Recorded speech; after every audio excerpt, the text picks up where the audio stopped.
اعوذ باللہ من الشیطان الرجیم بسم اللہ الرحمن الرحیم۔ آج کا ٹاپک حیض کی حالت میں بیوی کے ساتھ ہم بستری کیسے کریں۔ ایک عورت کا سوال تھا، ایک خاتون کا سوال تھا، کہتی ہیں کہ حیض کی حالت میں بیوی کے ساتھ کون سی 3 جگہ سے ہم بستری کرنا جائز ہے۔ یعنی ان کا کہنا تھا کہ ان کا شوہر یا کوئی بھی مرد حیض کے دوران اگر بیوی کے سامنے ہو اور وہ اپنی شہوت کو کنٹرول نہ کر پا رہا ہو تو اس حالت میں کیا کرنا چاہیے۔ شریعت کے مطابق اللہ تعالیٰ نے بیوی کو مرد کے لیے حلال فرمایا اور اجازت دی کہ وہ ایک دوسرے کے ساتھ جیسے چاہیں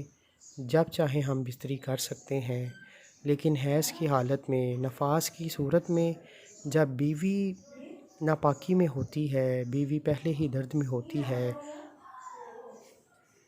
ایسی صورت میں اگر بیوی اپنے مرد کا حق ادا کرنا چاہتی ہے اور مرد سے شہوت بالکل کنٹرول نہیں ہو رہی تو اللہ تعالیٰ نے اس صورت میں بھی میاں بیوی کے لیے آسانیاں پیدا فرما دیں۔ وہ آسانیاں اس طرح سے ہے کہ اس صورت میں جب عورت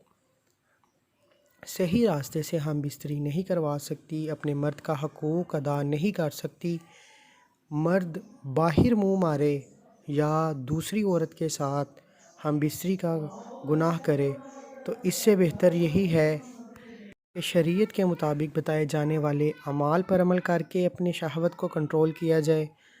نہ کہ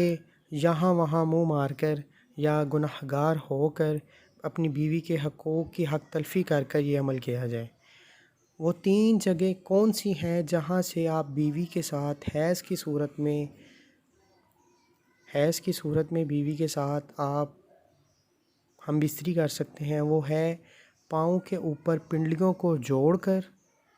آپ ہم بستری کر سکتے ہیں، یعنی اپنی شہوت کو پورا کر سکتے ہیں۔ دوسرا عمل یہ ہے کہ کوہنی اور بازو کو جوڑ کر جو جسم جڑے گا اس کے درمیان شہوت کو اپنی کو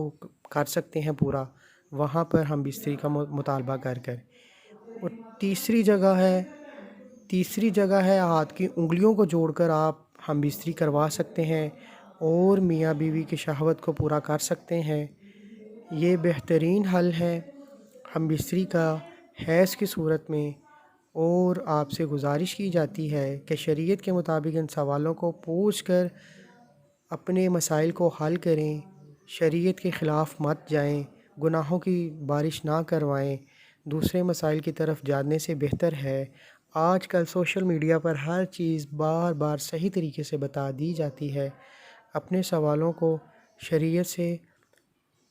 بچنے کے لیے خود کو اسلام کے راستے پر چلائیں۔ اللہ تعالیٰ آپ کو اور مجھے ان اعمال پر عمل کرنے کی توفیق عطا فرمائیں۔ ان کے علاوہ شریعت کے مطابق آپ کے دل میں یا ذہن میں کوئی غلط فہمیاں ہیں، غلط اعمال ہیں، تو اس کو صحیح کرنے کے لیے